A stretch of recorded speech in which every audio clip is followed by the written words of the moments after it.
السلام عليكم جميعا. لو تبغوا تقدموا على الجامعات الأمريكية وتحتاجوا تاخذوا اختبار الSAT، هذا الفيديو لكم. اسمي هلا، أنا محامية وأختكم الكبيرة على يوتيوب، واليوم حتكلم عن استراتيجيات فعلا ساعدتني وقدرت من خلالها أحسن درجاتي في الاختبار. وكثير من هذه النصائح والاستراتيجيات تنطبق برضو على اختبار التوفل. لو ما شفتوا الفيديو اللي أدي فيه خلفية عامة عن اختبار الSAT أبدأوا هناك. بكل صراحة أنا ماني من الطلبة اللي أخذت الاختبار التجريبي وجبت درجات عالية على طول، احتجت أتدرب وأدرس عشان أرفع درجتي. صحيح إنه اختبار الSAT مرة تغير من الوقت اللي أنا أخذته فيه، لكن المبادئ اللي ساعدتني لا تزال نفسها. العقلية اللي تحتاجوها عشان تجيبوا درجة عالية في اختبار الSAT تشبه عقلية الرياضي. الآن أنتوا تخيلوا إنكم أنتوا تبغوا تتدربوا عشان سباق جري، هتحتاجوا تتعلموا عن الجري نظريا، إيش الطريقة الصحيحة للتنفس، إيش التكنيك الصحيح للسرعة، وبالإضافة للجانب النظري هتحتاجوا الجانب العملي. يعني هتحتاجوا تتدربوا على الجري نفسه، وهتحسبوا وقتكم في كل تدريب وتشتغلوا على نقاط الضعف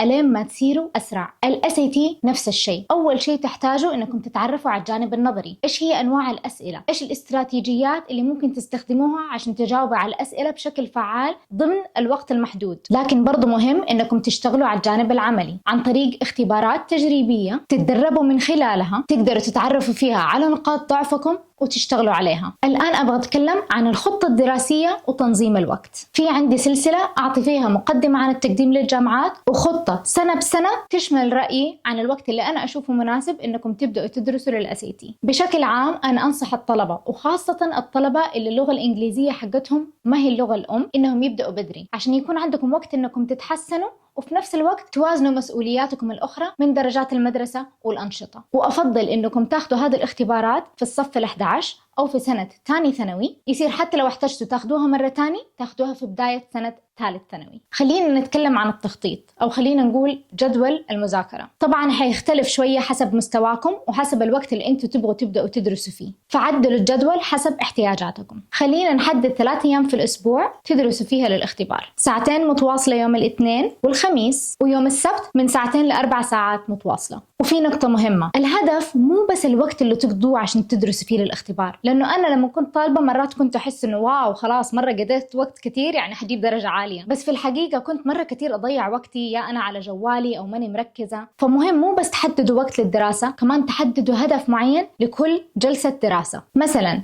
اليوم الفلاني إنهاء مجموعتين من أسئلة الرياضيات وتصحيحها، يوم آخر أخذ اختبار تجريبي كامل وتصحيحه. تحديد أوقات الدراسة نظم وقتكم، لكن الهدف المحدد في كل جلسة دراسة هو اللي يعطيكم التقدم الفعلي. أبغى أنتقل لنقطة تانية مرة ساعدتني، وهي التعرف على أنماط الأخطاء وتصحيحها. ما أقدر أشرح لكم قديش هذا الجزء مهم، لأنه لما تعرفوا أنماط الأخطاء اللي أنتوا بتسووها تقدروا تشتغلوا على نقاط ضعفكم وتحسنوا درجاتكم. في الفيديو اللي أعطي فيها مقدمة عن الSAT اتكلمت عن كورس خان أكاديمي وكيف البرنامج حقهم يتبع أنماط إجاباتكم وأغلاطكم، وبالتالي يعملوا لكم خطة دراسية على أساسها. كخطوة إضافية أنا شخصياً مرة تساعدني، عندي دفتر أخطاء أكتب فيه الأخطاء بخط يدي عشان ترسخ في دماغي، فكل مرة أغلط في سؤال أكتب نوع السؤال اللي غلط فيه وإيش الخطوة الذهنية اللي خلتني أجيب الإجابة غلط، فيصير مرة سهل علي إني دائماً أراجع الأنماط حقت أغلاطي عشان ما أعيدها. وأبغى أقول لكم شيء، لو أنتوا ليكم مثلاً شهر أو شهرين بتدرسوا